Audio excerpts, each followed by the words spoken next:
Hello दोस्तों, तो आज हम बात करने वाले हैं भारतीय रेलवे परीक्षा के विज्ञान के प्रश्नों की, जो कि 100 महत्वपूर्ण बहुविकल्पीय प्रश्न होने वाले हैं। इसमें कोई बकवास नहीं होगी, सीधा क्वेश्चन होगा, उसके ऑप्शंस होंगे, एमसीक्यूज होंगे और सीधा आंसर को हिट करेंगे। तो सीधी बात, नो बकवास ये सेशन होने वाला है। इस सेशन में हम जो है विज्ञान के 100 महत्वपूर्ण प्रश्न देखेंगे, जो कि एनटीपीसी, ग्रुप डी और एलपी की परीक्षाओं के लिए महत्वपूर्ण होने वाले हैं। तो चलिए शुरू करते हैं। पहला क्वेश्चन ये रहा आपकी स्क्रीन पर। बल यानी कि फोर्स, इसका एसआई मात्रक क्या होता है? जूल, पास्कल, न्यूटन या वोट? तो बताइए इसका आंसर क्या होता है? तो जाहिर सी बात है, इसका आंसर होता है न्यूटन। ठीक है, नेक्स्ट क्वेश्चन पे बढ़ते हैं। प्रत्येक क्रिया के बराबर व विपरीत दिशा में एक प्रतिक्रिया होती है, यह न्यूटन का कौन सा नियम है? पहला नियम है, दूसरा नियम है, तीसरा नियम है या फिर गुरुत्वाकर्षण का नियम है? तो बताइए इस क्वेश्चन का आंसर क्या होगा? तो इस क्वेश्चन का आंसर होगा दोस्तों तीसरा नियम। चलिए नेक्स्ट क्वेश्चन पे चलते हैं। रॉकेट किस सिद्धांत पर कार्य करता है? रॉकेट किस सिद्धांत पर कार्य करता है? ऑप्शन ए है ऊर्जा संरक्षण के सिद्धांत पर, ऑप्शन बी है संवेग संरक्षण के सिद्धांत पर, और ऑप्शन सी है द्रव्यमान संरक्षण के सिद्धांत पर, और ऑप्शन डी है आर्किमिडीज के सिद्धांत पर। तो इसका आंसर होगा दोस्तों संवेग संरक्षण के सिद्धांत पर। नेक्स्ट क्वेश्चन हम देखते हैं। यदि किसी वस्तु का वेग दोगुना कर दिया जाए तो उसकी गतिज ऊर्जा कितनी हो जाएगी? दोगुनी हो जाएगी, आधी हो जाएगी, चार गुनी हो जाएगी या आठ गुनी हो जाएगी? तो इस क्वेश्चन का आंसर बिना फॉर्मूले के मैं दे नहीं पाऊँगा, तो उसके लिए मैं आपको फॉर्मूला बताना चाहता हूँ। जो काइनेटिक एनर्जी, जो गतिज ऊर्जा होती है, उसका फॉर्मूला होता है 1/2 हाफ, यानी कि mv²। ठीक है, तो यहाँ पर जो वेग है इसको डबल करने की बात की जा रही है, वेग को दुगना करने की बात की जा रही है।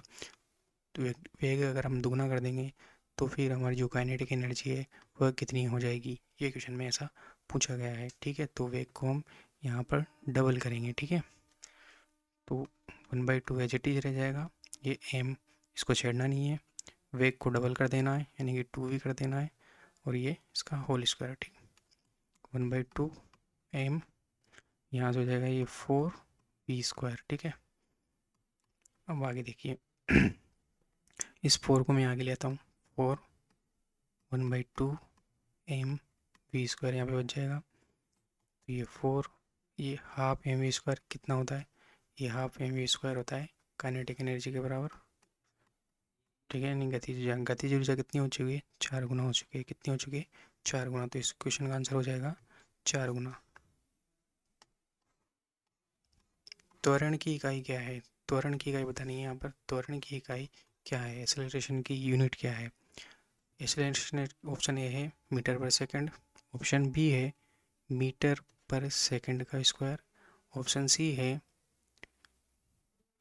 मीटर पर सेकंड, मीटर पर सेकंड, ठीक है, मीटर पर सेकंड, या फिर ऑप्शन डी है केजी पर मीटर पर सेकंड। ठीक है, तो इनमें से कौन सा ऑप्शन राइट होगा? Option A, option B, option C या ऑप्शन डी? तो इसका राइट आंसर होगा दोस्तों मीटर पर second square, option number B. Next question देखिए। एक अश्व शक्ति यानी कि हॉर्स पावर कितने वाट होते हैं? एक हॉर्स पावर में कितने वाट होते हैं? 500 वाट होते हैं, 746 वाट होते हैं, 1000 वाट होते हैं या 750 वाट होते हैं? तो जाहिर सी बात है, एक अश्व शक्ति में 746 वाट होते हैं। नेक्स्ट क्वेश्चन की ओर बढ़ते हैं। Question number 7। बैरोमीटर, बैरोमीटर के पठन में अचानक गिरावट किस बात का संकेत है? बैरोमीटर के पठन में अचानक गिरावट आ जाए तो ये किस बात की ओर संकेत करता है? तो इसके ऑप्शंस हैं कि मौसम साफ होने वाला है, ठंड होने वाली है, या तूफानी मौसम होने वाला है, या वर्षा होने वाली है। तो इसका आंसर होगा तूफानी मौसम होने वाला है। अगर बैरोमीटर के जो टैंक में अगर गिरावट आ जाती है तो सीधा सीधा संकेत होता है कि तूफान आने वाला है। ठीक है, नेक्स्ट क्वेश्चन की ओर हम बढ़ते हैं। ये रहा क्वेश्चन नंबर 8। वायुमंडलीय दाब को मापने के लिए कौन सा यंत्र, मापने वाले यंत्र को क्या कहते हैं? हाइड्रोमीटर, बैरोमीटर, मैनोमीटर या हाइग्रोमीटर? ये हाइड्रोमीटर है और ये हाइग्रोमीटर है, ठीक है, दोनों अलग है। तो बताइए इनमें से कौन सा राइट आंसर होगा? तो जाहिर सी बात है, अब भी हमने देखा बैरोमीटर, तो इसका आंसर होगा बैरोमीटर।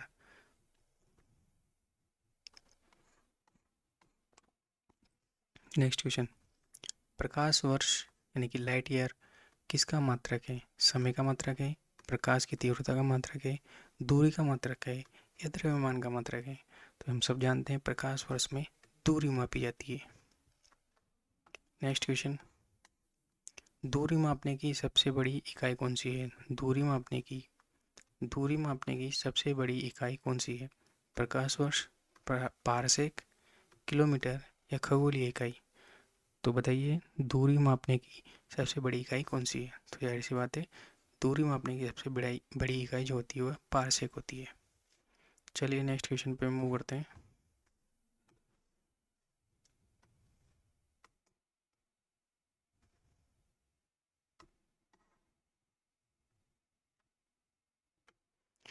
ये रहा नेक्स्ट क्वेश्चन, आकाश का रंग नीला क्यों दिखाई देता है?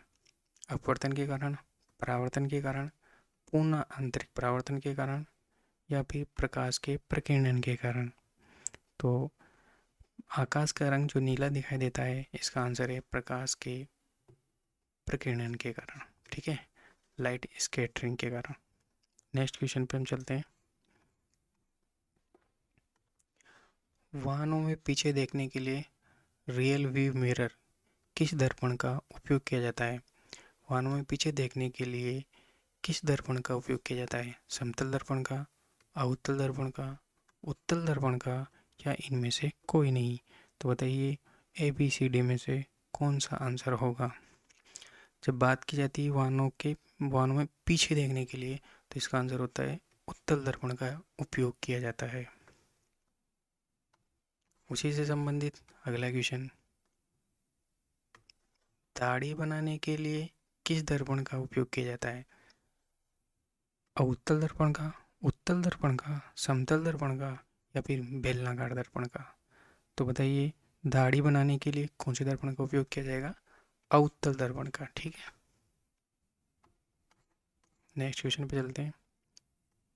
पानी के अंदर हवा का बुलबुला किस तरह का व्यवहार करता है? तो ऑप्शन है कुछ इस प्रकार से,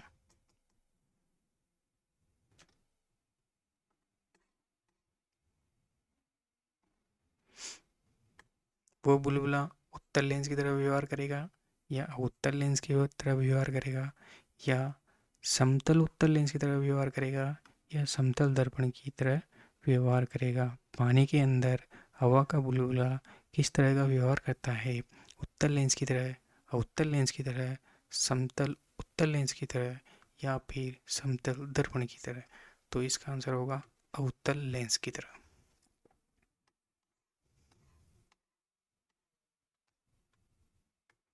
नेक्स्ट क्वेश्चन, यदि किसी गोलीय दर्पण की फोकस दूरी दुगनी कर दी जाए तो वक्रता त्रिज्या r पर क्या प्रभाव पड़ेगा? आधी हो जाएगी, दोगुनी हो जाएगी, चार गुनी हो जाएगी या फिर कोई बदलाव नहीं आएगा? तो ये वाला क्वेश्चन तो मैं करवा चुका हूँ पिछली वीडियो में भी कि किस तरीके से जो है क्या हो जाती है, दो गुनी हो जाती है। कौन वक्रता त्रिज्या दो गुनी हो जाती है अगर फोकस दूरी भी दुगनी कर दी जाए तो वक्रता त्रिज्या भी दो गुनी हो जाती है। ये निकाला था हमने C बराबर 2F से, ठीक है। इसको दोगुना कर देंगे तो जाहिर सी बात है ये भी दोगुना हो जाएगा, ठीक है, क्योंकि दोनों बराबर है।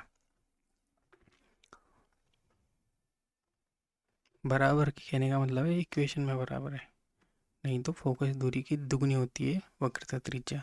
ये पहले से ही है दो दुगुनी, अब इसको भी दोगुनी करेगा तो ये 2C हो जाएगी। पिछली वीडियो में हमने इसका अच्छे से एक्सप्लेनेशन भी देखा था, तो यहाँ पर हम एक्सप्लेनेशन पे चर्चा नहीं करेंगे, डायरेक्ट हिट कर रहे हैं क्वेश्चनों को। तो निकट दृष्टि दोष को दूर करने के लिए किस लेंस का प्रयोग किया जाता है? तो निकट दृष्टि दोष को दूर करने के लिए क्या उत्तल लेंस का, अवतल लेंस का, बेलनाकार लेंस का या फिर द्विफोक्सी लेंस का। तो बताइए निकट दृष्टि दोष को दूर करने के लिए किस लेंस का उपयोग किया जाता है? तो इसका आंसर होगा अवतल लेंस का। नेक्स्ट क्वेश्चन, क्वेश्चन नंबर 17, दूर दृष्टि दोष को हाइपर मेट्रोपिया के लिए किस लेंस का उपयोग किया जाता है? अवतल लेंस का, उत्तल लेंस का, बाकी के दो ऑप्शन भी है वो अपन पर इन्हीं में से एक कोई आंसर होगा तो आप बता दीजिए। जाहिर सी बात है उत्तल लेंस का उपयोग किया जाता है दूर दृष्टि दोष के लिए, ठीक है, इसको ध्यान रखिए। नेक्स्ट क्वेश्चन,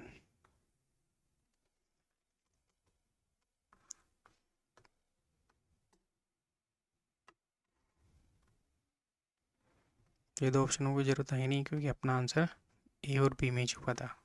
तो अगले क्वेश्चन पे हम मूव कर जाएंगे। अगला क्वेश्चन है, प्राथमिक रंग जो प्राइमरी कलर्स होते हैं वो कौन से होते हैं?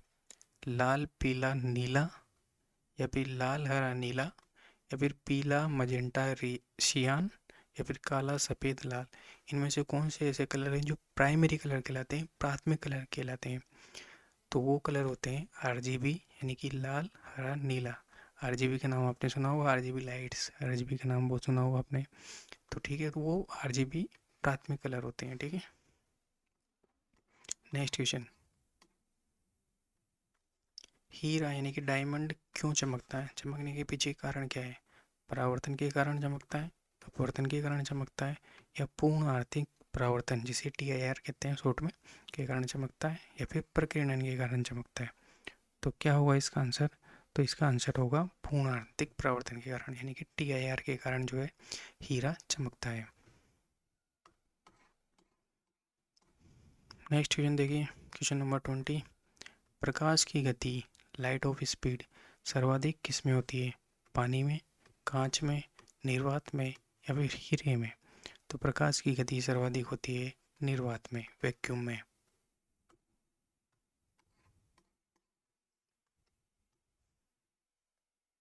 अगले क्वेश्चन पे मूव करते हैं, क्वेश्चन नंबर 21, ध्वनि ध्वनि किस माध्यम में सबसे तेज गति करती है? प्रकाश निर्वात में सबसे ज़्यादा तेज गति करता है, तो ध्वनि किस में सबसे तेज गति करती है? निर्वात में, गैस में, द्रव में, या ठोस में? बताइए ध्वनि किस में तेज गति करेगी? तो ध्वनि सबसे तेज गति करती है ठोस में, ठीक है, क्योंकि ध्वनि को गति करने के लिए माध्यम की जरूरत होती है और प्रकाश को गति करने के लिए माध्यम की जरूरत नहीं होती है, इसलिए वो निर्वात में सर्वाधिक गति करता है। और ध्वनि के लिए माध्यम की जरूरत पड़ती है तो ठोस एक माध्यम मिलता है उसे, तो यहाँ पे ज़्यादा गति करती हो।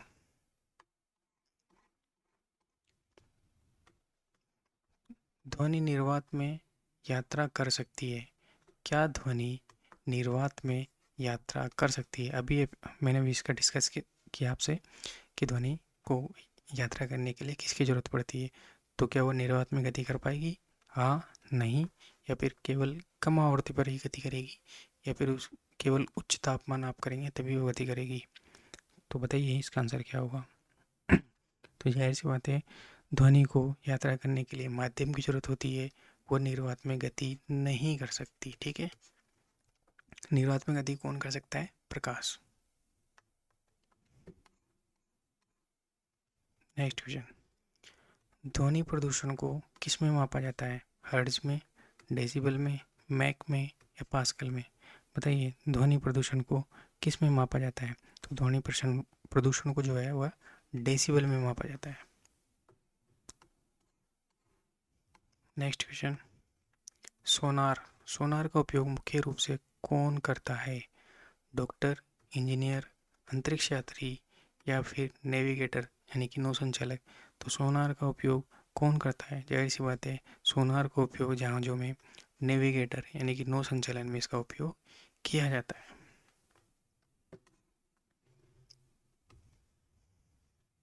अगले क्वेश्चन पे चलते हैं, क्वेश्चन नंबर 25 पे।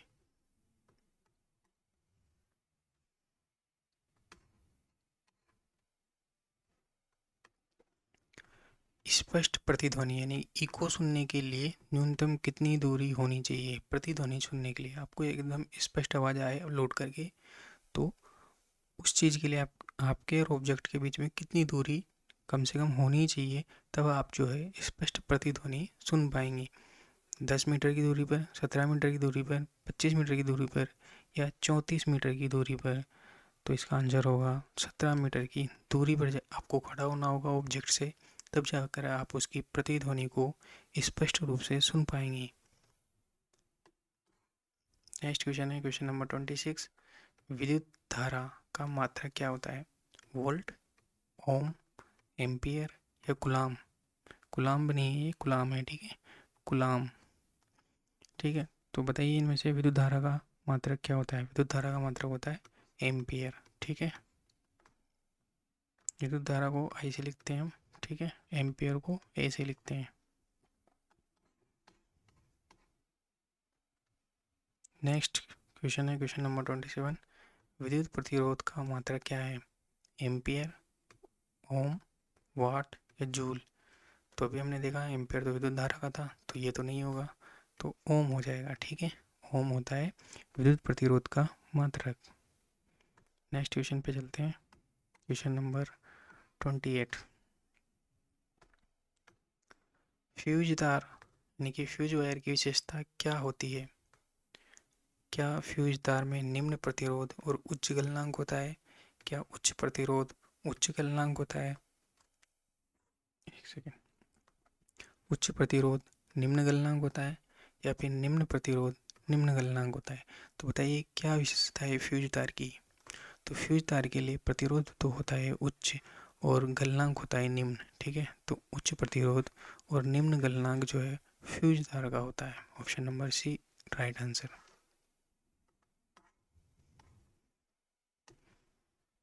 नेक्स्ट क्वेश्चन पे चलते हैं, क्वेश्चन नंबर 29।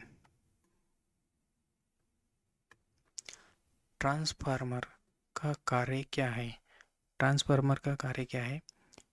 डीसी को एसी में बदलना, एसी वोल्टेज को कम या ज़्यादा करना, यांत्रिक ऊर्जा को विद्युत ऊर्जा में बदलना या विद्युत ऊर्जा को यांत्रिक ऊर्जा में बदलना? तो बताइए ट्रांसफार्मर का काम क्या होता है? ट्रांसफार्मर का काम होता है एसी वोल्टेज को कम या ज़्यादा करना। ये कि ठीक है, तो ट्रांसफार्मर कोई परिवर्तन नहीं करता ऊर्जा में, ये सिर्फ वोल्टेज को क्या करता है, वो भी एसी वाले वोल्टेज को कम या ज़्यादा करता है। ठीक है, तो बदलने वाला तो काम ये करता ही नहीं है, तो ये बदलने वाला काम तो ये बिल्कुल करेगा ही नहीं। ठीक है, ये रेगुलेट करता है, कम या ज़्यादा करता है, किसको? एसी वाली वोल्टेज को। Next question, question number 30। विद्युत बल्ब का जो फिलामेंट होता है वह किसका बना होता है? तांबे का, लोहे का, एल्यूमिनियम का या टंगस्टन का? तो बताइए विद्युत बल्ब का जो फिलामेंट होता है यानी कि जो तंतु होता है वो किसका बना होता है? टंगस्टन का बना होता है। ठीक है, नेक्स्ट क्वेश्चन पे चलते हैं, रसायन विज्ञान के कुछ क्वेश्चन देखते हैं अब।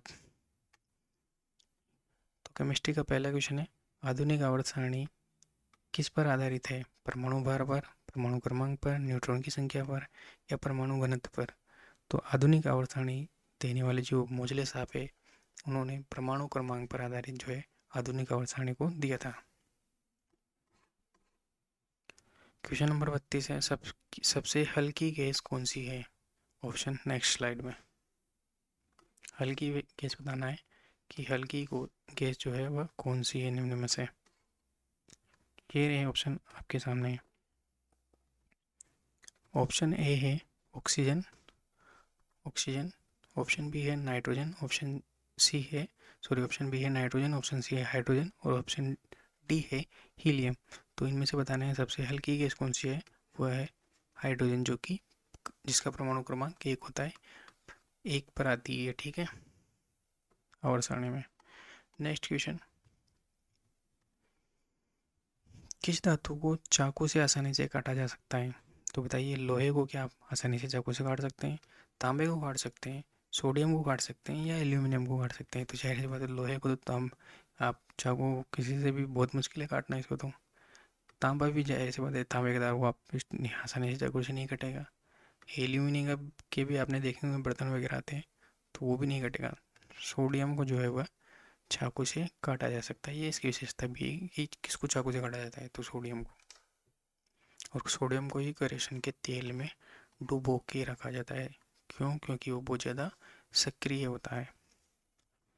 कौन सी धातु कमरे के तापमान पर द्रव अवस्था में होती है? ब्रोमीन, पारा, गैलियम या शीशा? तो आंसर होगा पारा, यानी कि मरकरी जो है कमरे के तापमान पर द्रव अवस्था में होती है। मरकरी धातु है, याद रखना। धातु धातु क्या है? मरकरी धातु है, जो कि लिक्विड फॉर्म में भी होती है, द्रव अवस्था में भी होती है। कब होती है? कमरे के तापमान पर। नेक्स्ट क्वेश्चन पे चलते हैं। अगला क्वेश्चन है, इलेक्ट्रॉन की खोज किसने की थी? तो इलेक्ट्रॉन की खोज क्या रदरफोर्ड ने की थी, जे थॉमसन ने की थी, चैडविक ने की थी, या फिर गोल्डस्टीन ने की थी? तो बताइए क्या आंसर होगा इसका। तो इलेक्ट्रॉन की खोज की थी जे थॉमसन ने। कौन सा मॉडल मॉडल आपको याद है? वो तरबूज वाला मॉडल, ठीक है। तो वो जे थॉमसन ने दिया था। नेक्स्ट क्वेश्चन है, जल का रासायनिक सूत्र क्या है? ऑप्शन 1 ए है HO2, और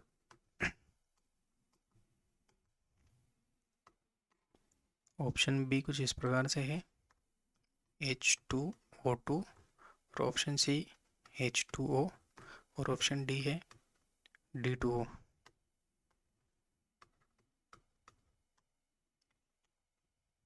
ऑप्शन ए क्या था? HO2।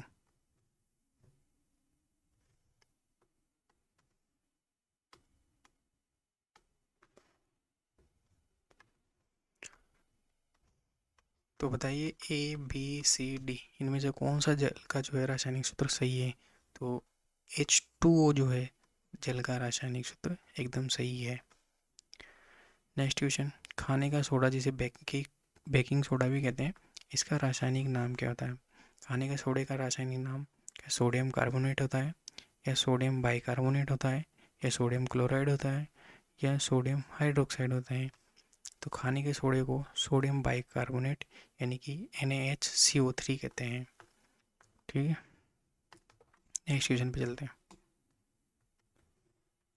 हास्य गैस यानी कि लाफिंग गैस क्या है?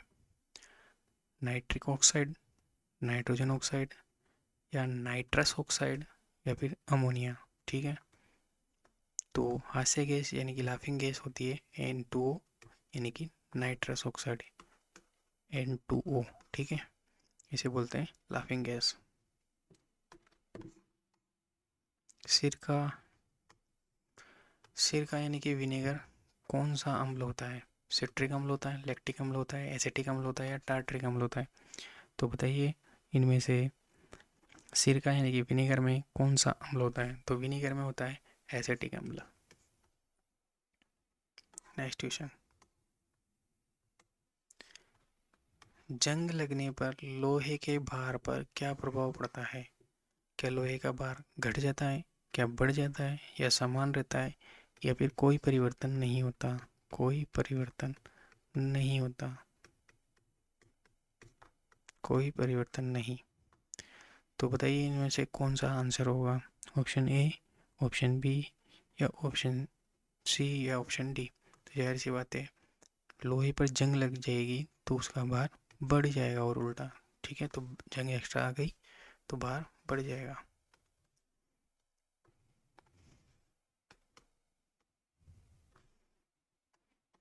ऑप्शन नंबर 41, पीतल यानी कि ब्राश किसकी मिश्र धातु है? यानी कि पीतल किस किस से मिलकर के बनी होती है? तांबा और टीन से मिलकर बनी होती है, तांबा और जस्ता यानी कि जिंक से मिलकर बनी होती है, तांबा और लोहे से मिलकर बनी होती है, या जस्ता और टीन से मिलकर बनी होती है? तो बताइए पीतल किस किस से बनकर बनी होती है? तो तांबा और जिंक यानी कि तांबा और जस्ते से जो है मिलकर पीतल बनता है, ठीक है। Next question, bauxite. तो बॉक्साइट जो है वो किस धातु का अयस्क है? बॉक्साइट क्या है? एक अयस्क है। वो किसका है? लोहे का है, तांबे का है, एल्यूमिनियम का है, या फिर सोने का है? ठीक है। तो बताइए इनमें से कौन सा आंसर होगा? बॉक्साइट किसका होता है? बॉक्साइट एल्यूमिनियम का होता है, ठीक है। एल्यूमिनियम का प्रतीक होता है Al।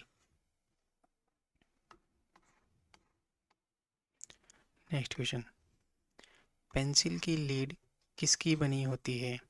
शीशे की, ग्रेफाइट की, चारकोल की या फास्फोरस की?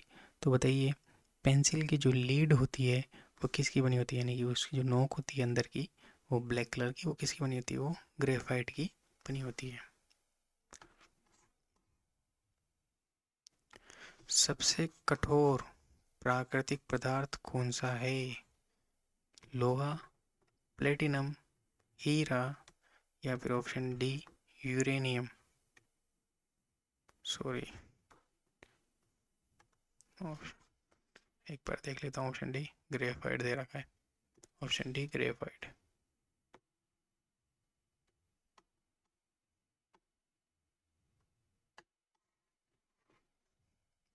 ऑप्शन डी है ग्रेफाइट। तो बताइए, इनमें से कौन सी धातु जो है सबसे कठोर होती है? तो सबसे कठोर धातु तो हीरा होती है। हीरे से कठोर तो कुछ है ही नहीं। तभी तो हीरे को, कांच वगैरह को फोड़ने के लिए, उसकी ट्रेसिंग करने के लिए, उसको काटने के लिए हीरे से कटवाते हैं।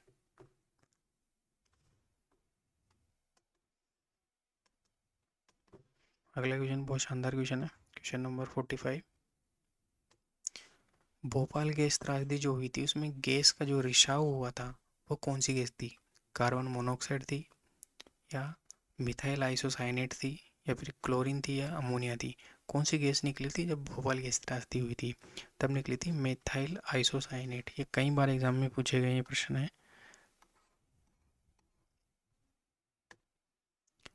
कृत्रिम वर्षा यानी कि आर्टिफिशियल रेन के लिए किस रसायन का प्रयोग किया जाता है? अभी आपने हाल ही में देखा होगा कि जयपुर में जो है कृत्रिम वर्षा कराने का प्रयास किया गया था इसी साल, ठीक है। तो आर्टिफिशियल रेन किस रसायन के लिए की जाती है, मतलब किस रसायन से बादलों पर छिड़काव करके आर्टिफिशियल जो रेन है वो की जाती है? Silver nitrate, silver iodide, silver bromide और पोटेशियम नाइट्रेट। तो बताइए कौन सा आंसर होगा इसका? तो सिल्वर आयोडाइड। सिल्वर आयोडाइड यानी ऑप्शन नंबर बी जो है इसका राइट आंसर होगा, सिल्वर आयोडाइड। नेक्स्ट क्वेश्चन, मतदान के समय उंगली पर लगाई जाने वाली स्याही में क्या होता है? Silver nitrate, silver iodide, silver chloride या पोटेशियम परमैंगनेट? तो बताइए, जब मतदान के समय उंगली पर जो स्याही लगाई जाती है ना, वो किसकी लगाई जाती है? तो वो लगाई जाती है सिल्वर नाइट्रेट की।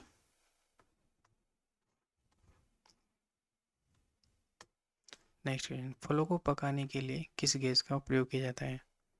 तो ये वाला क्वेश्चन भी हमने काफ़ी डिटेल में पढ़ा था पिछली वीडियो में।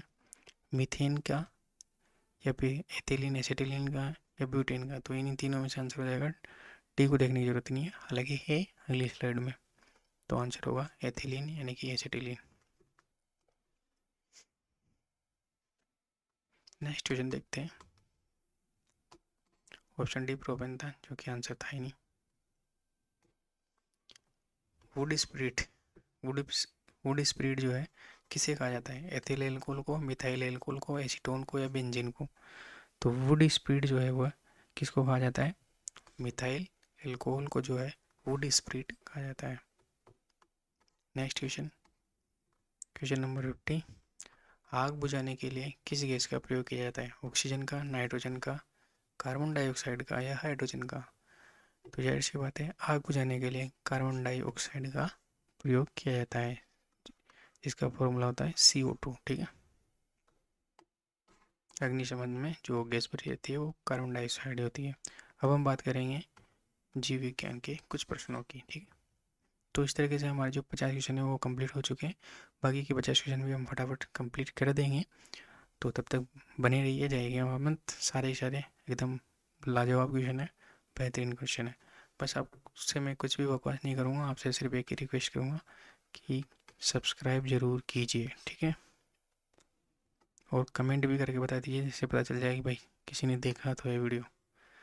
तो मानव शरीर की सबसे बड़ी हड्डी कौन सी होती है? स्टेपिज, ह्यूमरस, फीमर या टीबिया? तो फीमर जो है वो मानव शरीर की सबसे बड़ी हड्डी होती है, ठीक है, फीमर। चलिए नेक्स्ट क्वेश्चन पे चलते हैं। Question number 52। मानव शरीर का सामान्य तापमान कितना होता है? तो मानव शरीर का सामान्य तापमान 37 डिग्री सेंटीग्रेड होता है। पिछली वीडियो में मैंने सारे तापमान बताए थे। सेंटीग्रेड में कितना होता है, फ़ारेनहाइट में कितना होता है, और केल्विन में कितना होता है मानव शरीर का तापमान, ठीक है। रक्त का पीएच मान कितना होता है? जो ब्लड होता है उसका पीएच मान कितना होता है? 7.4। लाल रक्त कणिकाओं यानी कि आरबीसी का जीवन काल कितना होता है? 50 दिन, 90 दिन, 120 दिन या 150 दिन। तो आरबीसी का जो जीवन काल होता है वो होता है 120 दिन।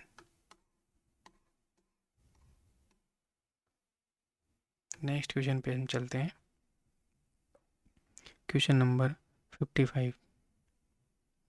मानव शरीर में पाचन का अधिकांश भाग कहाँ संपन्न होता है? पेट में, बड़ी आंत में, छोटी आंत में या मुख में? तो छोटी आंत यानी कि स्मॉल इंटेस्टाइन में जो है मानव शरीर का सबसे ज़्यादा भोजन पचता है। अगला क्वेश्चन देखिए। सर्वदाता यानी कि यूनिवर्सल डोनर रक्त समूह कौन सा होता है? ऐसा कौन सा समूह है जो सर्वदाता कहलाता है, सभी को ब्लड जो है वह डोनेट कर सकता है? क्या वो ए प्लस होता है, बी प्लस होता है, या फिर ए पॉजिटिव कह दीजिए, बी पॉजिटिव कह दीजिए, या फिर ए बी पॉजिटिव या ओ नेगेटिव? तो कौन सा ब्लड होता है जो यूनिवर्सल डोनर होता है? वो होता है ओ नेगेटिव। और यूनिवर्सल जो रिसीवर होता है यानी कि सर्वग्राही जो होता है वो ए बी पॉजिटिव होता है, और सर्वदाता ओ नेगेटिव। तो नेक्स्ट क्वेश्चन में चलते हैं। Question number 57।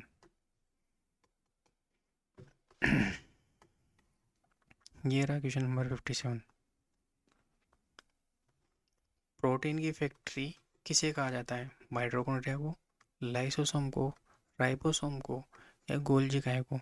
तो प्रोटीन की फैक्ट्री जो है वो राइबोसोम को कहा जाता है। नेक्स्ट क्वेश्चन पे चलते हैं। मानव हृदय में कितने कक्ष होते हैं, कितने चैम्बर होते हैं मानव हृदय में? 2 चैम्बर होते हैं, 3 होते हैं, 4 होते हैं, 5 होते हैं? कितने कक्ष होते हैं? तो 4 होते हैं, 2 आलिंद और 2 नीले। Question number 59। लार यानी कि सलाइवा में जो है कौन सा एंजाइम पाया जाता है? पेप्सिन, रेनिन, टाइलिन या ट्रिप्सिन? तो बताइए लार में जो है कौन सा एंजाइम पाया जाता है? लार में एंजाइम पाया जाता है टाइलिन। Question number 60। इंसुलिन की कमी से कौन सा रोग होता है? घेंगा, मधुमेह, रतौंधी या बेरी? तो इंसुलिन की कमी से जो है वो डायबिटीज होता है यानी कि मधुमेह। विटामिन सी की कमी से कौन सा रोग होता है? विटामिन सी की कमी से कौन सा रोग होता है? रतौंधी, स्कर्वी, रिकेट्स या एनीमिया? बताइए विटामिन सी की कमी से कौन सा रोग होता है? तो स्कर्वी रोग जो है विटामिन सी की कमी से होता है। और रतौंधी रोग तो विटामिन ए की कमी से हो जाता है, ये ए की कमी से होता है, ये सी की कमी से होता है, ये डी की कमी से होता है, और एनीमिया तो शायद ब्लड की कमी से होता है। चलिए ये लो, रतौंधी का भी क्या। रतौंधी यानी कि नाइट ब्लाइंडनेस किस विटामिन की कमी का कारण होता है? अभी जस्ट बताया मैंने कि रतौंधी रोग जो है वो विटामिन ए की कमी के कारण होता है। धूप से हमें कौन सा विटामिन मिलता है? ये तो आप सबको पता ही होगा, विटामिन डी जो है हमें धूप से मिलता है।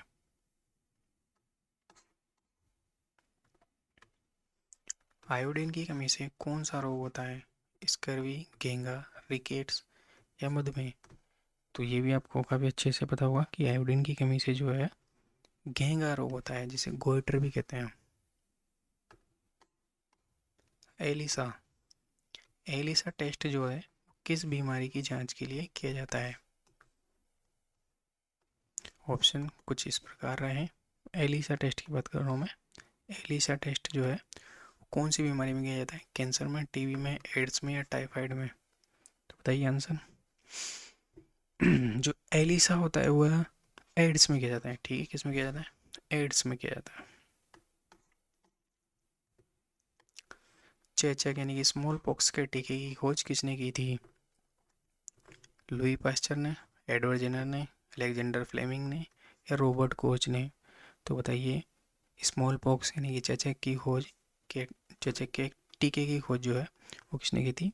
अलेक्जेंडर फ्लेमिंग ने जो है स्मॉल पॉक्स यानी कि चेचक के टीके की खोज जो है वह की थी। नेक्स्ट क्वेश्चन पे चलते हैं। Question number 67। पेनिसिलिन की खोज किसने की थी? मैडम क्यूरी ने, अलेक्जेंडर फ्लेमिंग ने, चार्ल्स डार्विन ने या ग्रेगर मेंडल ने? तो पेनिसिलिन की जो खोज है वह अलेक्जेंडर फ्लेमिंग ने की थी।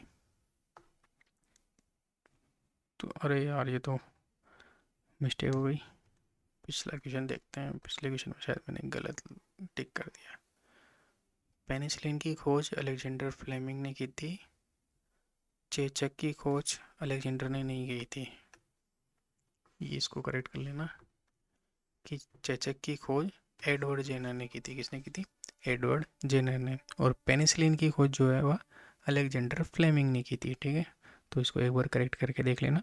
चेचक की खोज जो है एडवर्ड जेनर ने की थी और पेनिसिलिन की जो खोज है वो अलेक्जेंडर फ्लेमिंग ने की थी, ठीक है? Next question, question number 28, sorry 68। Hydrophobia जो है वह किसके कारण होता है? जीवाणु यानी कि बैक्टीरिया, कवक, रेबीज वायरस या फिर प्रोटोजोआ? तो हाइड्रोफोबिया जो है वह कुत्ते के रेबीज वायरस से होता है, ठीक है? मलेरिया किसका कारक है? ठीक है, मलेरिया से ये काफ़ी कंफ्यूज करता है कि मलेरिया का कारक क्या है। मलेरिया का कारक क्या है? क्या वायरस है, क्या बैक्टीरिया है या फिर प्लाज्मोडियम है या फिर कवक है? तो जो मलेरिया का जो कारक है वह प्लाज्मोडियम नामक एक परजीवी होता है, ठीक है? नेक्स्ट क्वेश्चन पे चलते हैं।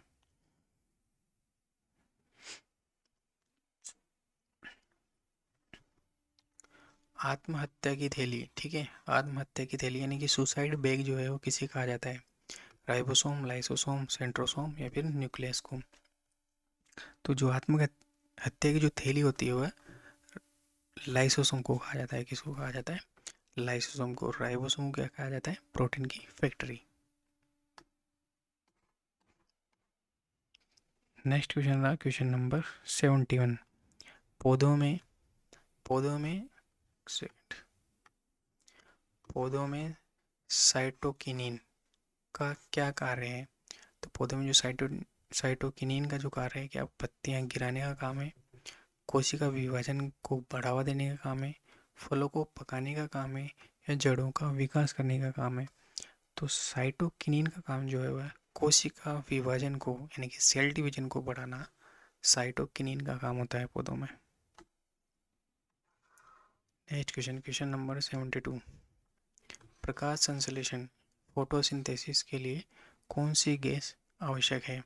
ऑक्सीजन, नाइट्रोजन, कार्बन डाइऑक्साइड या कार्बन मोनोऑक्साइड? तो बताइए, प्रकाश संश्लेषण के लिए CO2 यानी कि कार्बन डाइऑक्साइड गैस जो है वह सहायक होती है।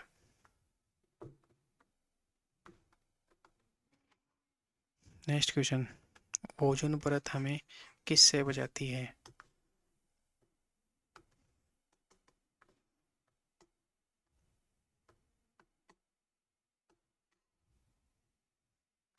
तो ओजोन परत हमें क्या इंफ्रारेड किरणों से बचाती है या फिर UV किरणों से बचाती है यानी कि पराबैंगनी किरणों से, या फिर गामा किरणों से या फिर एक्स किरणों से? तो ओजोन परत जो है वह हमें पराबैंगनी यानी कि UV रेस से हमें बचाती है। Next question, question number 74। Green house प्रभाव के लिए मुख्य जिम्मेदार गैस कौन सी है? ऑक्सीजन, नाइट्रोजन, कार्बन डाइऑक्साइड या हाइड्रोजन? तो ग्रीन हाउस प्रभाव के लिए कार्बन डाइऑक्साइड गैस जो है वह मुख्य रूप से जिम्मेदार है। नेक्स्ट क्वेश्चन, चिपको आंदोलन किससे संबंधित है? जल संरक्षण से, वन संरक्षण से, बाघ संरक्षण से या ऊर्जा संरक्षण से? तो जाहिर सी बात है, चिपको आंदोलन वन संरक्षण से संबंधित है। कुछ विभिन्न वैज्ञानिक तथ्य भी देखेंगे और कुछ अलग टाइप के साइंस के क्वेश्चन भी हम देखते हैं अब। सौर मंडल का सबसे बड़ा ग्रह कौन सा है? शनि, पृथ्वी। सौर मंडल का सबसे बड़ा ग्रह कौन सा है? बृहस्पति या मंगल? तो आंसर है बृहस्पति। बृहस्पति जो है वह सौर मंडल का सबसे बड़ा ग्रह है। नेक्स्ट क्वेश्चन, मार्स गैस किसे कहते हैं? इथेन, मीथेन, प्रोपेन या ब्यूटेन? तो बताइए, मार्स गैस किसे कहते हैं? तो मार्स गैस जो है वह मीथेन यानी कि CH4 को जो है मार्स गैस कहा जाता है।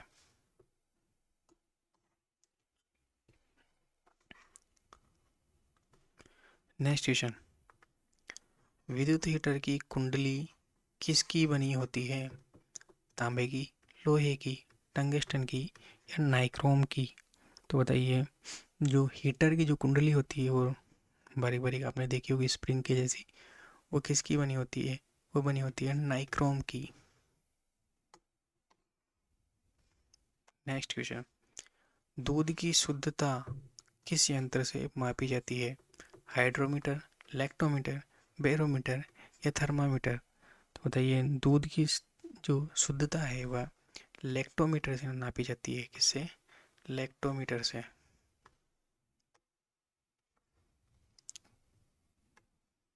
लैक्टोमीटर से, ठीक है। नेक्स्ट क्वेश्चन, समुद्र की गहराई मापने वाला यंत्र कौन सा है? अल्टीमीटर। समुद्र की गहराई मापने वाला यंत्र कौन सा है? अल्टीमीटर, फेदोमीटर, हाइड्रोमीटर या मोनोमीटर? तो बताइए, समुद्र की गहराई मापने के लिए फेदोमीटर जो है वो काम में लिया जाता है। नेक्स्ट क्वेश्चन है, भूकंप की तीव्रता किस पर मापी जाती है?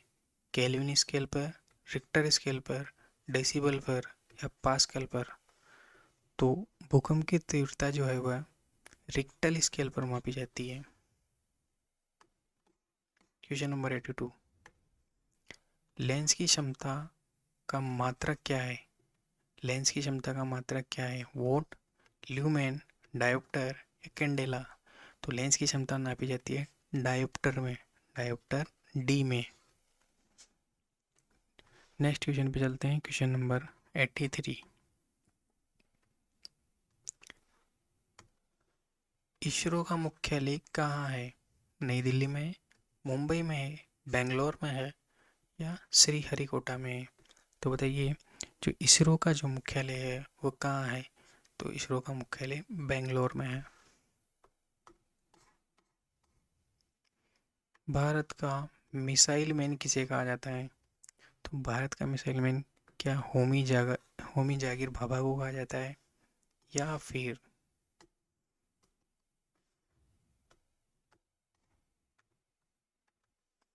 विक्रम साराभाई, डॉक्टर APJ अब्दुल कलाम या CV रमन? तो बताइए, मिसाइल मैन किसे कहा जाता है? मिसाइल मैन कहा जाता है डॉक्टर APJ अब्दुल कलाम को। नेक्स्ट क्वेश्चन है, सापेक्ष सापेक्षता का सिद्धांत यानी कि रिलेटिविटी का जो सिद्धांत है वो किसने दिया था? तो सापेक्षता का सिद्धांत न्यूटन ने दिया था, गैलीलियो ने, अल्बर्ट आइंस्टीन ने या स्टीफन हॉकिंस ने? तो सापेक्षता का जो सिद्धांत है वह अल्बर्ट आइंस्टीन ने दिया था। रडार का उपयोग किसके लिए किया जाता है? समुद्र की गहराई मापने के लिए, वस्तुओं की स्थिति या गति ज्ञात करने के लिए, विशेषकर वायुयानों में, तापमान मापने के लिए या भूकंप मापने के लिए? तो रडार का उपयोग आपने देखा होगा वायुयानों में किया जाता है वस्तु की स्थिति या फिर गति ज्ञात करने के लिए। परमाणु बम किस सिद्धांत पर आधारित है? नाभिकीय संलयन, नाभिकीय विखंडन, रासायनिक दहन या फिर आयनीकरण। तो परमाणु बम जो है वह नाभिकीय विखंडन पर आधारित है।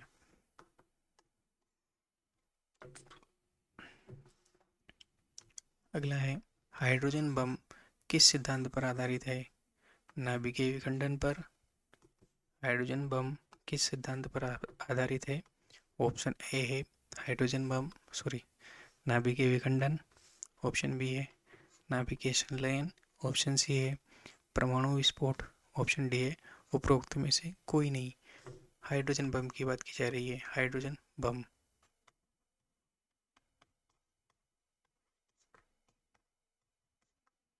जो हाइड्रोजन बम जो है वह नाभिकीय संलयन पर आधारित होता है। जो परमाणु बम जो होता है वह नाभिकीय विखंडन पर आधारित होता है।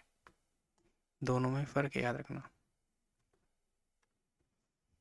तारों का टिमटिमाना किसका उदाहरण है? तारों का टिमटिमाना किसका उदाहरण है?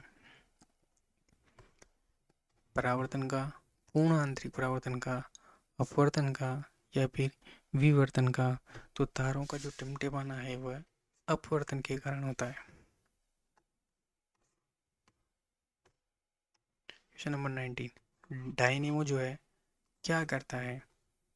विद्युत ऊर्जा को यांत्रिक ऊर्जा में बदलता है, या यांत्रिक ऊर्जा को विद्युत ऊर्जा में बदलता है, या फिर रासायनिक ऊर्जा को विद्युत ऊर्जा में बदलता है, या विद्युत ऊर्जा को प्रकाश ऊर्जा में बदलता है। तो बताइए डायनेमो इन चारों में से कौन सा कार्य करता है? तो जाहिर सी बात है डायनेमो यांत्रिक ऊर्जा को विद्युत ऊर्जा में बदलता है। एक सेकंड, बैटरी शायद लो गई।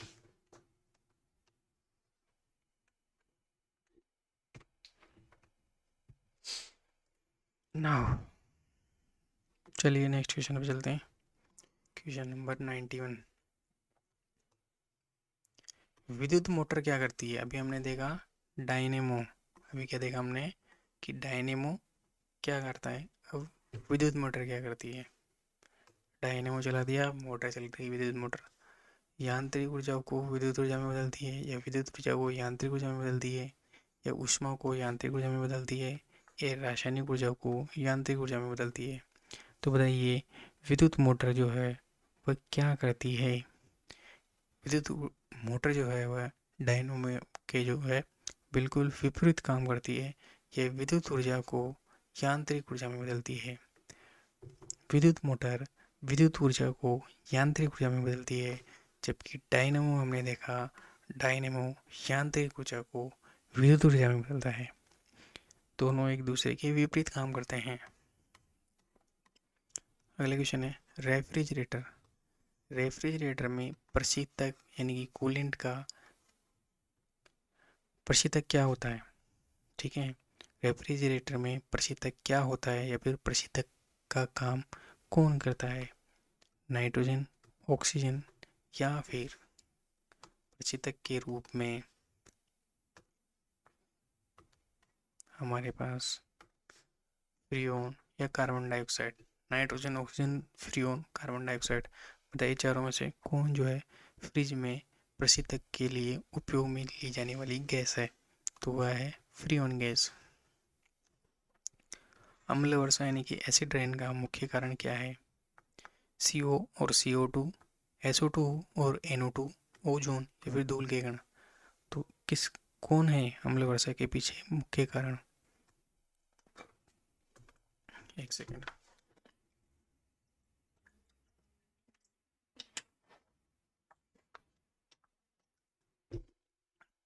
तो अम्ल वर्षा के पीछे जो कारण है वह है SO2 व NO2 है। ये दोनों कैसे हैं अम्ल वर्षा के लिए जिम्मेदार। अगले क्वेश्चन देखते हैं आनुवंशिकी यानी कि जेनेटिक्स। जेनेटिक्स के पिता, फादर ऑफ जेनेटिक्स जो है वह कौन है? डार्विन है, लेमार्क है, ग्रेगर मेंडल है या फिर अरस्तु है। तो हम जानते हैं ग्रेगर जॉन मेंडल जो है वह जेनेटिक्स यानी आनुवंशिकी जो है वो पिताजी हैं। Next question, question number 95। DNA का डबल हेलिक्स मॉडल किसने दिया था? वाटसन और क्रिक ने दिया था, रघुविंद खुराना ने दिया था, रॉबर्ट हुक ने दिया था, या लुई पास्चर ने दिया था? तो बताइए डीएनए का जो है वह डबल हेलिक्स मॉडल जो है वो किसने दिया था? वाटसन और क्रिक ने। Next question, question number 96। पुरुषों में जो है सेक्स हार्मोन कौन सा होता है? पुरुषों में जो है वह सेक्स हार्मोन कौन सा होता है? ठीक है, पुरुषों में जो सेक्स हार्मोन होता है, क्या एस्ट्रोजन होता है, प्रोजेस्टेरोन होता है, टेस्टोस्टेरोन होता है, या फिर इंसुलिन होता है? बताइए सेक्स हार्मोन कौन सा है पुरुषों में? मेल की बात की जा रही है यहाँ पर। मेल में जो है वो सेक्स हार्मोन कौन सा होता है? टेस्टोस्टेरोन। फीमेल का जो है वो आप कमेंट करके बता सकते हैं। 97। मास्टर ग्रंथि किसे कहते हैं? थायराइड ग्रंथि, एड्रिनल ग्रंथि, पीयूष ग्रंथि, या फिर अग्नाशय ग्रंथि? कौन सी ग्रंथि मास्टर ग्लैंड कहलाती है? तो पीयूष ग्रंथि जो है मास्टर ग्रंथि कहलाती है। Question number 98। गुब्बारा में कौन सी गैस भरी जाती है? हाइड्रोजन, नाइट्रोजन, हीलियम, या ऑक्सीजन? कौन सी गैस भरी जाती है गुब्बारों में? गुब्बारों में हीलियम गैस भरी जाती है। ये रहा 99। सबसे भारी प्राकृतिक तत्व कौन सा है? सामान्यतः परीक्षाओं में ये क्वेश्चन देखने को मिलता है, डेंजर क्वेश्चन है। सबसे भारी प्राकृतिक तत्व कौन सा है? सोना, पारा, यूरेनियम, या ओस्मियम? तो यूरेनियम जो है वह सबसे भारी प्राकृतिक तत्व है। सिंथेटिक तो बनाया जा सकता है। लास्ट क्वेश्चन है, क्वेश्चन नंबर 100। गोबर गैस यानी कि बायोगैस मुख्य घटक क्या है? तो गोबर गैस का जो है मुख्य घटक क्या है? प्रोपेन, ब्यूटेन, या फिर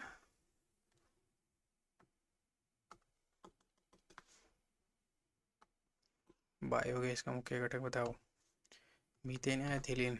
तो हम सब लोग जानते हैं अच्छी तरीके से कि बायोगैस का जो है मुख्य घटक मीथेन गैस होती है। कौन सी गैस होती है? Methane gas. मीथेन गैस से जो है वह बायोगैस कहलाती है। ठीक है, तो ये थे आज के 100 MCQ, वो भी साइंस के। ठीक है, ये साइंस के वो MCQ थे जो बार बार परीक्षाओं में पूछे गए हैं। तो आई होप आपको ये वीडियो पसंद आया होगा। पसंद आया तो प्लीज़ लाइक कीजिए, नए हैं तो सब्सक्राइब कीजिए, और आपको ये वीडियो कैसी लगी कमेंट करके ज़रूर बताइए। अगर ऐसी और वीडियो चाहते हैं तो प्लीज़ कमेंट कीजिए। अगर आप कमेंट करते हैं तो पता चलेगा, नहीं तो मेरी वीडियो बनाना बेकार है। ठीक है, तो चलते हैं, बाय बाय, टाटा। सोने का टाइम हो गया है, अब बज चुके हैं रात की 1:30। तो चलिए, गुड नाइट, शुभ रात्रि।